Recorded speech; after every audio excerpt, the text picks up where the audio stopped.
지난달 저희 병원을 찾아오신 64세 이정희 여사님은 눈물을 글썽이시며 말씀하셨어요. 선생님, 저는 정말 조심해서 먹었는데 왜 혈당이 250까지 올라갈까요? 단 것도 안 먹고 건강식품만 골라 먹었는데요. 여사님의 식단 일지를 확인해 보는 순간 저는 깜짝 놀랐습니다. 여사님이 드신 음식들은 모두 건강하다고 알려진 것들이었거든요. 하지만 그 안에는 우리가 모르는 숨겨진 당분이 가득했어요. 안녕하세요.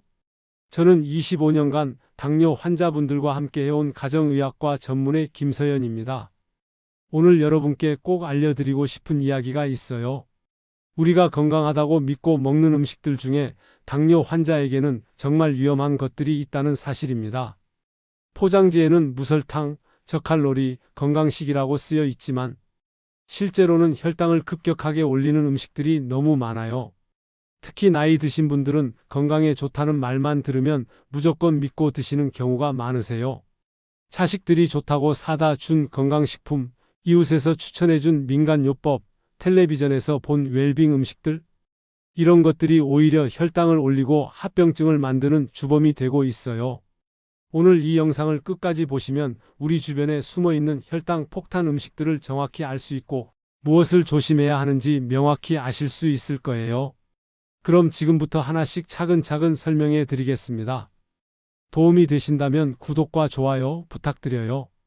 그리고 주변에 당뇨로 고생하시는 분들이 계시다면 꼭 이 영상을 공유해 주세요. 한 분의 건강이라도 지킬 수 있다면 정말 기쁠 것 같아요. 먼저 64세 이정희 여사님 이야기를 좀 더 자세히 들려드리겠습니다. 여사님은 8년 전 당뇨 진단을 받으셨어요. 처음엔 공복혈당이 130 정도로 약만 잘 드시면 괜찮았던 상태였어요. 그런데 작년부터 혈당이 점점 올라가기 시작했어요. 150, 170, 200. 약을 바꿔도 소용이 없었어요. 여사님은 너무 답답하셨대요. 분명히 조심해서 먹는데 왜 혈당이 오르는지 이해할 수 없으셨던 거죠. 하루 식단을 보면 정말 건강하게 드신 것처럼 보여요. 아침에는 통곡물 시리얼에 저지방 우유, 점심에는 현미밥에 나물 반찬, 저녁에는 샐러드와 닭가슴살, 간식으로는 견과류 바와 요거트. 언뜻 보면 완벽한 건강식이에요. 그런데 문제는 이 음식들 속에 숨어있는 당분이었어요. 첫 번째로 조심해야 할 음식은 바로 통곡물 시리얼과 그래놀라예요. 통곡물은 몸에 좋다고 하잖아요. 많은 분들이 이렇게 말씀하세요. 맞아요. 통곡물 자체는 좋아요. 하지만 시판되는 통곡물 시리얼의 대부분은 문제가 있어요. 69세 최순자 여사님의 경우를 보면 알 수 있어요. 할머니는 건강을 위해 아침마다 유기농 그래놀라를 드셨어요. 포장지에는 무설탕, 유기농 재료, 통곡물이라고 크게 써 있었거든요. 손녀가 인터넷에서 비싸게 주문해준 제품이었대요. 이것만 먹으면 건강해질 거라고 믿으신 거예요. 그런데 2달 만에 공복혈당이 130에서 170으로 올랐어요. 왜 그럴까요? 제가 그 제품의 성분표를 확인해 봤어요. 무설탕이라고 써 있었지만 대신 아가베 시럽, 메이플 시럽, 코코넛 설탕이 들어가 있었어요. 이런 것들은 설탕이 아니라 천연 감미료라고 홍보하지만 우리 몸에서는 똑같이 당으로 흡수돼요. 오히려 천연이라는 이름 때문에 더 많이 넣는 경우도 있어요. 그래놀라 한 컵에 당분이 25g 넘게 들어있는 제품도 흔해요. 이건 각설탕 6개 분량이에요. 게다가 그래놀라는 바삭하게 만들기 위해 기름에 구워요. 그 과정에서 칼로리도 높아지고 혈당 지수도 올라가요. 한 줌만 먹어도 100칼로리가 넘고 거기에 우유까지 부으면 한 끼의 당분이 30g 가까이 섭취되는 거예요. 아침부터 이렇게 시작하면 하루 종일 혈당이 롤러코스터를 타게 돼요. 그럼 아침은 어떻게 먹어야 할까요? 정말 간단해요. 삶은 계란 2개에 방울토마토, 오이 같은 생야채를 곁들여 드세요. 시간이 있으시면 야채 오믈렛을 만들어 드셔도 좋고요. 빵을 드시고 싶으시면 통밀빵에 아보카도를 얹어 드세요. 시리얼을 꼭 드시고 싶으시면 성분표를 확인해서 당분이 1회 제공량당 5g 이하인 제품을 고르세요. 그리고 우유 대신 무가당 두유를 사용하시면 더 좋아요. 두 번째로 조심해야 할 음식은 요거트예요. 요거트는 유산균이 많아서 좋다면서요? 네, 맞아요. 하지만 시판 요거트의 대부분은 당분이 엄청나게 많이 들어 있어요. 특히 과일맛 요거트, 저지방 요거트가 더 위험해요. 72세 김영숙 할머니는 장 건강을 위해 매일 아침 저녁으로 요거트를 드셨어요. 저지방 제품이니까 괜찮을 거라고 생각하셨대요. 그런데 4개월 만에 당화 혈색소가 7.5에서 8.8로 올랐어요. 할머니는 정말 억울해 하셨어요. 요거트만 열심히 먹었는데 왜 이렇게 됐냐고요. 문제는 저지방 요거트는 지방을 빼면 맛이 없어져요. 그래서 제조사들은 그 맛을 보완하기 위해 설탕을 많이 넣어요. 작은 컵 하나에 설탕이 15g에서 20g까지 들어있는 제품도 있어요. 과일맛 요거트는 더 심해요. 실제 과일은 거의 없고 과일향과 설탕만 가득해요. 하루 2개씩 먹으면 설탕을 30g 이상 섭취하는 거예요. 요거트를 드시고 싶으시면 무가당 플레인 요거트를 선택하세요. 그리고 신선한 베리류를 조금 넣어 드세요. 블루베리, 라즈베리 같은 베리류는 당도가 낮고 항산화 성분이 많아요. 아니면 그릭 요거트도 좋아요. 단백질이 많고 당분이 적거든요. 처음엔 시큼하고 밍밍해서 적응이 안 되실 수 있는데 일주일만 드시면 오히려 이게 더 맛있게 느껴지세요. 세 번째 위험 음식은 건강 음료수예요. 특히 비타민 워터, 이온 음료, 스포츠 음료가 문제예요. 이런 음료들은 건강하고 깨끗한 이미지로 광고하지만 실제로는 액상 설탕이나 다름없어요. 67세 박미란 할머니는 운동 후에 항상 비타민 워터를 마셨어요. 물만 마시면 심심하고 콜라나 사이다는 나쁘다는 걸 아니까 비타민이 들어있는 음료를 선택하신 거죠. 그런데 석 달 만에 공복 혈당이 40이나 올랐어요. 할머니는 충격을 받으셨죠? 비타민 음료인데 왜 혈당이 오를까요? 비타민 워터 한 병에는 설탕이 20g에서 30g까지 들어있어요. 이온 음료도 마찬가지예요. 운동 후 갈증을 빨리 풀어주기 위해 당분을 많이 넣어요. 스포츠 음료는 더 심해요. 500ml 한 병에 설탕이 30g 넘게 들어있는 제품도 있어요. 이걸 매일 마시면 당뇨 환자한테는 재앙이에요. 물이 심심하시면 레몬 조각이나 오이 슬라이스를 넣어 드세요. 아니면 보리차나 녹차를 차갑게 해서 드셔도 좋아요.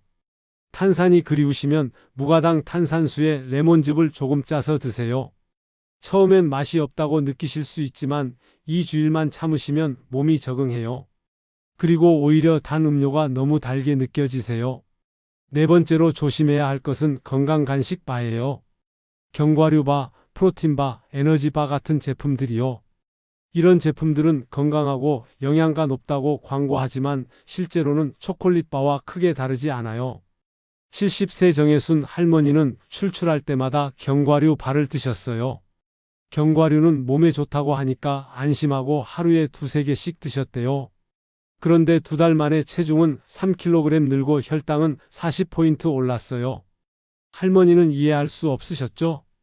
견과류만 먹었는데 왜 이렇게 됐냐고요. 시판 견과류 바는 견과류를 붙이기 위해 엄청난 양의 꿀, 시럽, 설탕을 사용해요. 작은 바 하나에 설탕이 10g 이상 들어있는 제품이 대부분이에요. 게다가 초콜릿이나 말린 과일을 넣은 제품은 당분이 더 많아요. 프로틴 바도 비슷해요. 단백질은 많지만 맛을 내기 위해 당분을 많이 넣어요. 한 개에 200칼로리가 넘는 제품도 흔해요. 간식이 필요하시면 생견과류를 한 줌 드세요. 아몬드, 호두, 캐슈넛을 섞어서 작은 통에 담아 두시고 출출할 때 먹으세요. 한 번에 20알 정도가 적당해요. 아니면 치즈 한두 조각이나 삶은 계란도 좋은 간식이에요. 당근이나 샐러리 스틱을 휴머스에 찍어 먹는 것도 건강한 선택이에요. 5번째는 무설탕 캔디와 껌이에요. 무설탕이면 괜찮은 거 아닌가요? 많은 분들이 이렇게 생각하시는데 여기에도 함정이 있어요. 65세 이경자 할머니는 입이 심심할 때마다 무설탕 캔디를 드셨어요. 무설탕이라고 써 있으니까 마음 놓고 하루에 10여 개씩 드셨대요. 그런데 한 달 만에 혈당이 20포인트 올랐어요. 무설탕인데 왜 혈당이 오를까요? 무설탕 제품들은 설탕 대신 말티톨, 소르비톨 같은 당알코올을 사용해요. 이런 성분들은 설탕보다는 혈당을 덜 올리지만 그래도 올려요. 특히 많이 먹으면 설탕의 절반에서 70% 정도의 영향을 줘요. 게다가 당알코올은 소화가 안 돼서 배에 가스가 차고 설사를 유발할 수 있어요. 무설탕이라고 안심하고 많이 먹으면 결국 혈당도 오르고 속도 불편해지는 거예요. 입이 심심하시면 물을 자주 마시세요. 아니면 무가당 민트차를 드시거나 얼음을 씹어 드세요. 정 캔디가 필요하시면 하루에 한두 개만 드시고 그것도 식후에 드세요. 공복에 먹으면 혈당 영향이 더 커요. 6번째는 건강빵이에요. 특히 통밀빵, 호밀빵, 잡곡빵 같은 제품들이요. 통밀빵은 건강하잖아요? 네, 진짜 통밀로만 만든 빵은 좋아요. 하지만 시판 제품의 대부분은 그렇지 않아요. 68세 한숙자 할머니는 아침마다 통밀 식빵을 드셨어요. 포장지에 통밀이라고 크게 써 있었거든요. 그런데 석 달 만에 공복 혈당이 40포인트나 올랐어요. 할머니는 황당해 하셨죠? 시판 통밀빵의 대부분은 실제로는 정제된 밀가루에 통밀을 조금 섞은 거예요. 성분표를 보면 첫 번째 재료가 밀가루로 되어 있고 통밀가루는 뒤에 나와요. 이런 빵은 흰 식빵과 거의 차이가 없어요. 게다가 부드럽게 만들기 위해 설탕이나 시럽을 많이 넣어요. 식빵 2장에 설탕이 5g 이상 들어있는 제품도 많아요. 빵을 드시고 싶으시면 성분표를 꼭 확인하세요. 첫 번째 재료가 통밀가루 또는 100% 통곡물로 되어 있는 제품을 고르세요. 그리고 한 번에 한 장만 드시고 반드시 단백질과 야채를 함께 드세요. 아보카도를 얹거나 계란을 올려서 드시면 혈당 상승이 완화돼요. 7번째는 말린 과일이에요. 건포도, 건대추, 건망고 같은 것들이요. 과일은 건강하잖아요? 네, 생과일은 좋아요. 하지만 말린 과일은 완전히 다른 음식이에요. 73세 조명희 할머니는 간식으로 매일 건대추를 드셨어요. 대추는 몸에 좋다고 하니까 안심하고 한 움큼씩 드셨대요. 그런데 한 달 만에 혈당이 급격히 올랐어요. 왜 그럴까요? 과일을 말리면 수분이 빠지면서 당분이 농축돼요. 생대추 5개와 건대추 5개는 완전히 다른 거예요. 건대추는 크기는 작지만 당분이 서너 배 농축되어 있어요. 건포도도 마찬가지예요. 한 줌에 당분이 20g 넘게 들어 있어요. 건망고는 더 심해요. 게다가 시판 제품은 설탕을 추가로 묻혀서 파는 경우도 많아요. 과일은 꼭 생과일로 드세요. 그리고 한 번에 한 주먹 정도만 드시고 식후 디저트로 드세요. 공복에 먹으면 혈당이 급격히 올라요. 말린 과일은 가급적 피하시고 정 드시고 싶으시면 서너 개만 드세요. 여기까지 7가지 숨겨진 당분 폭탄 음식을 알려드렸어요. 그런데 이런 생각 하실 수 있어요. 그럼 대체 뭘 먹고 살아요? 이것도 안 되고 저것도 안 되면 먹을 게 없잖아요. 전혀 그렇지 않아요. 먹을 수 있는 건강한 음식이 훨씬 많아요. 모든 종류의 채소는 마음껏 드셔도 돼요. 상추, 배추, 시금치, 브로콜리, 파프리카, 가지, 오이, 토마토. 이런 것들은 혈당을 거의 올리지 않아요. 고기도 드실 수 있어요. 소고기, 돼지고기, 닭고기 모두 괜찮아요. 단, 튀기지 말고 굽거나 삶아서 드세요. 생선은 더 좋아요. 고등어, 삼치, 연어 같은 등푸른 생선은 혈당도 안 올리고 오메가3도 많아요. 달걀은 완전 식품이에요. 하루 2~3개까지는 괜찮아요. 두부와 콩류도 좋아요. 단백질이 많고 혈당을 천천히 올려요. 견과류도 하루 한 줌은 드셔도 돼요. 아몬드, 호두, 캐슈넛을 섞어서 드세요. 현미, 귀리, 퀴노아 같은 통곡물도 적당량은 괜찮아요. 흰쌀밥보다 훨씬 낫죠?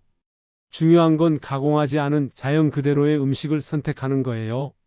포장된 제품보다는 직접 요리해서 드세요. 식당 음식보다는 집밥이 훨씬 안전해요. 성분표를 꼭 확인하는 습관을 들이세요. 그리고 무설탕, 저칼로리, 건강식이라는 문구에 속지 마세요. 실제 성분을 보셔야 해요. 식사 순서도 중요해요. 먼저 채소를 드세요. 배를 채우고 식이섬유를 섭취하는 거예요. 그 다음 단백질을 드세요. 고기, 생선, 계란, 두부 같은 거요. 마지막으로 탄수화물을 조금 드세요.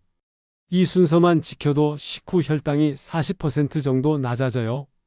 천천히 드시는 것도 정말 중요해요. 빨리 먹으면 혈당이 급격히 오르고 과식하게 돼요. 한 끼를 최소 20분 이상 걸려서 드세요. 음식을 입에 넣고 30번 이상 씹으세요. 처음엔 답답하실 수 있는데 익숙해지면 소화도 잘 되고 혈당 조절에도 큰 도움이 돼요. 물을 충분히 마시세요. 하루 8잔 이상 드세요. 물은 혈당을 희석시키고 배출하는 데 도움을 줘요. 식전에 물 한 잔을 마시면 과식도 막을 수 있어요. 단, 식사 중에 물을 너무 많이 마시면 소화에 방해가 되니 적당히 드세요. 규칙적으로 드세요. 하루 3끼를 정해진 시간에 드시는 게 좋아요. 거르면 다음 식사 때 과식하게 되고 혈당이 급격히 오르거든요. 간식도 정해진 시간에 조금씩 드세요. 공복 시간이 너무 길면 저혈당이 올 수 있어요. 마지막으로 가장 중요한 말씀 드리려. 완벽하게 하려고 하지 마세요. 스트레스 받으면서 먹으면 오히려 해로워요. 80%만 지키세요. 나머지 20%는 여유를 가지세요. 생일날 케이크 한 조각, 명절에 송편 2개, 그 정도는 괜찮아요. 대신 그날은 다른 탄수화물을 줄이시고 식후에 꼭 30분 걸으세요. 처음에 말씀드린 64세 이정희 할머니는 지금 어떻게 되셨을까요? 할머니는 제가 알려드린 대로 식습관을 완전히 바꾸셨어요. 시리얼 대신 계란과 야채로 아침을 드시고 요거트 대신 무가당 플레인에 베리를 넣어 드셨어요. 건강 음료 대신 물과 보리차를 마시시고 간식바 대신 생경과류를 드셨어요. 석 달 후 공복 혈당이 130으로 떨어졌고 당화 혈색소도 7.5까지 내려갔어요. 약도 한 알 줄일 수 있었고요. 할머니가 저한테 이렇게 말씀하셨어요. 선생님, 처음엔 막막했어요. 건강식이라고 믿었던 것들을 다 버리려니 먹을 게 없을 것 같았거든요. 그런데 막상 해보니 오히려 더 편해요. 복잡하게 생각할 것도 없고 성분표 볼 필요도 없어요. 그냥 자연 그대로의 음식을 먹으면 되더라고요. 그리고 몸이 정말 가벼워졌어요. 아침에 일어나는 것도 한결 수월하고 오후에 졸린 것도 없어졌어요. 여러분도 할 수 있어요. 오늘 당장 시작하세요. 집에 있는 건강식품들을 한번 확인해 보세요. 성분표를 읽어보세요. 당분이 많이 들어있다면 과감히 버리세요. 아깝다고 생각하지 마세요. 여러분의 건강이 훨씬 더 소중해요. 그리고 기억하세요. 건강하다는 광고 문구를 믿지 마세요. 무설탕이라고 써 있어도 안심하지 마세요. 실제 성분을 확인하세요. 가공하지 않은 자연 그대로의 음식을 선택하세요. 직접 요리하세요. 천천히 드세요. 이것만 지켜도 혈당은 충분히 조절할 수 있어요. 당뇨는 평생 함께 가야 하는 동반자예요. 적으로 생각하지 말고 친구로 받아들이세요. 잘 관리하면 건강하게 오래 살 수 있어요. 제 환자분들 중에 20년, 30년 당뇨와 함께 살면서도 건강하게 잘 지내시는 분들이 많아요. 그분들의 공통점은 음식을 제대로 선택하신다는 거예요. 이 영상이 도움이 되셨다면 구독과 좋아요 부탁드려요. 댓글로 여러분의 경험도 나눠주세요. 어떤 건강식품에 속으셨는지, 어떻게 극복하셨는지 들려주시면 다른 분들에게도 큰 도움이 될 거예요. 우리 모두 함께 건강해져요. 다음 영상에서는 혈당을 낮추는 최고의 천연 음식에 대해 알려드리겠습니다. 끝까지 시청해 주셔서 정말 감사해요. 오늘도 건강하고 행복한 하루 보내세요.